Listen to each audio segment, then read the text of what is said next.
Our region has produced plenty of inventions, some of which have given rise to whole industries, and this is the story of one of them. From Wisconsin's North Woods, filmmaker Nate Shepard contributed this story. My name is Jonna Elison. I am the granddaughter of Carl Elison, the inventor of the modern snowmobile. Carl Elison was born with a club foot, which means he couldn't snowshoe and he couldn't ski, and he needed to get around in the woods in the wintertime.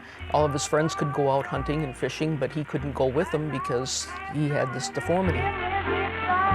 In 1924, Carl moved here to Sainer, Wisconsin, and bought this hardware store. And what he did was he decided to make himself a machine that would take him on the same trails that his friends would go for their hunting and trapping and fishing.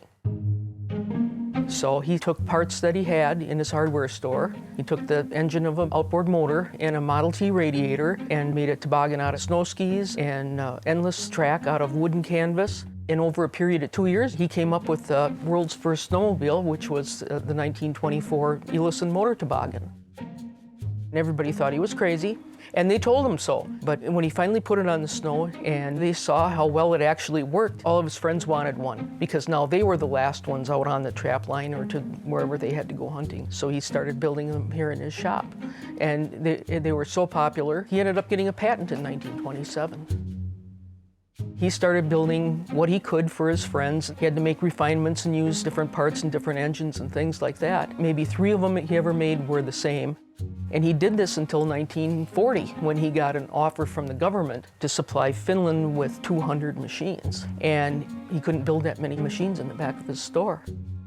So he got a hold of Four Wheel Drive Corporation, and they agreed to take over the manufacture. And from then on, he was the major consultant. He turned over his patents, and they produced the Elison motor toboggan from 1940 until 1963. And that was the very beginning of the machines that we see today. It's quite a history, and we're very proud of it here.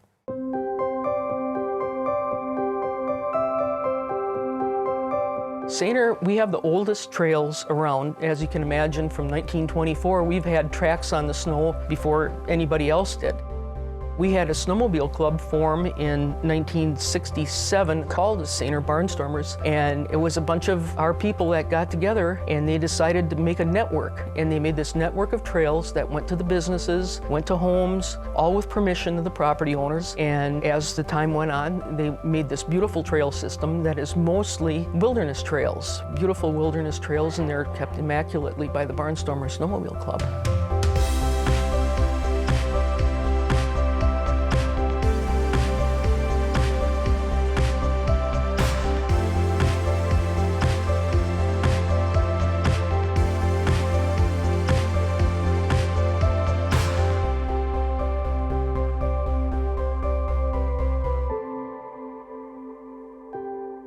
Carl died in 1979, the day after Christmas, and he lived right next to me, so I knew him very, very well. And at the time, he was not a famous man, and he used to come up here to work every day, and he'd sit in his office, and the snowmobile trail goes right past his window, and he'd watch the snowmobiles go by, and he wouldn't say a word. It was a wonderful thing to see because you could tell his mind was working. If he saw the amount of snowmobiles today, he would just be blown away. But one of the things that bothered him most was accidents or deaths, especially the preventable deaths, because every single one of them, he felt that he was in some way responsible for that happening because of what he built. And even though it's an operator error, it still hurt him greatly, just like one of his family had passed away. So he was very, very intent on safety. So we don't want anybody to get hurt, injured, and certainly not killed on a snowmobile because of something that could be prevented. Watching your speed, staying on the right-hand side of the trail, and not drinking while driving. Those are about the 3 biggest things that cause the accidents and cause deaths for snowmobilers.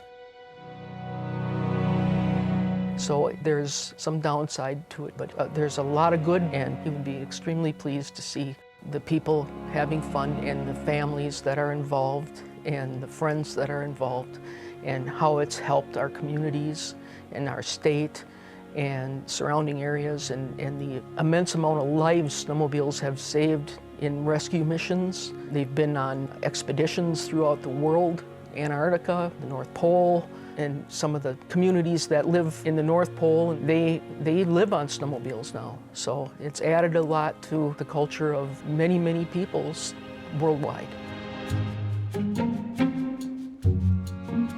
Years ago, before the snowmobile was invented, there was really no tourism here in the winter. But since snowmobiling has taken on, people just love to get out there and get on the trails. And it also helps our summer tourism too, because we're a four-season place here in Sainer. 4 seasons of beautiful activities that anybody can do. So it's great to live here year-round.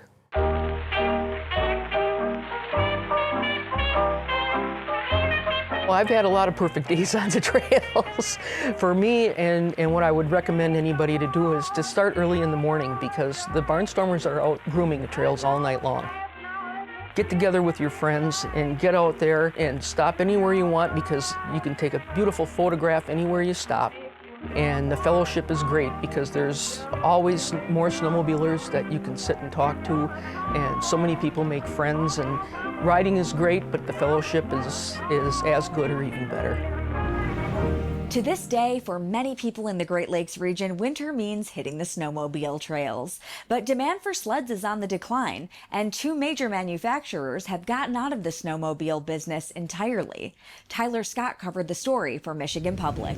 The announcement from Arctic Cat this December was we're going to stop manufacturing at our factories in Minnesota, and we don't know if we're going to be making snowmobiles anymore. A couple years ago, Yamaha also got out of the snowmobile business. So now we're down to 2 possibly snowmobile brands. That's such a shakeup in a niche sort of power sports market. Fewer snowmobile manufacturers means fewer options for snowmobilers, and that has some riders worried about the future of the hobby. Snowmobilers are worried about, well, this won't be great for me if there's fewer companies competing for my business, trying to make the best quality snowmobile and offer me options. 2 major players in the market is a different situation than having 4. Snowmobile sales were at their height in the 1990s, when manufacturers sold 250,000 sleds each year. Then there was the Great Recession, right? And it never really got back up to those same levels. Sales saw a bump during the COVID-19 pandemic when people were looking for ways to get outside, but they never returned to their former highs. Global sales of snowmobiles have been pretty steady between 100 and 160,000 units sold globally per year. According to Tyler, there are a few reasons why demand for snowmobiles is down.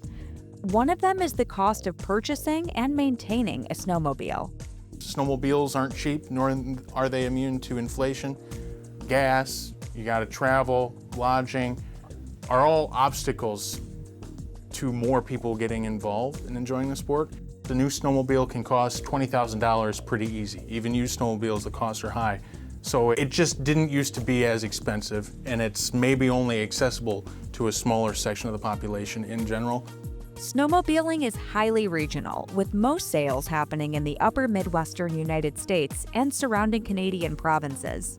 There's places where you can snowmobile, and there's a lot more places where you can't.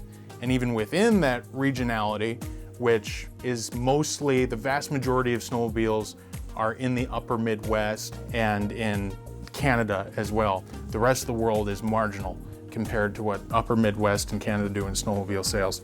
But as snowfall becomes less predictable, fewer people may be willing to spend the money if they're not sure they'll get to ride.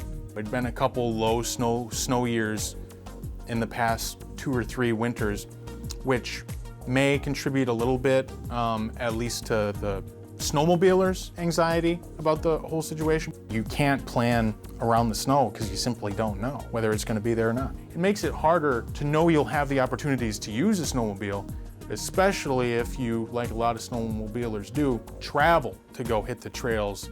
All of these factors could be keeping more people from getting into snowmobiling, especially if they've never ridden before. Getting a new generation of people to experience snowmobiling is a challenge for the manufacturers. A lot of snowmobilers do it because they grew up snowmobiling and because they've been doing it their whole lives. So unless you were raised on it, it's hard to see where you might get into the sport. But despite the challenges, snowmobilers are still finding ways to get out and enjoy the ride. It's really kind of unique to have that experience on the back of a snowmobile. If you're in the Great Lakes region and you're looking for something to do in the winter, there are places that rent snowmobiles, even for a couple hours at a time. And if you've never considered that, I don't know, maybe you should.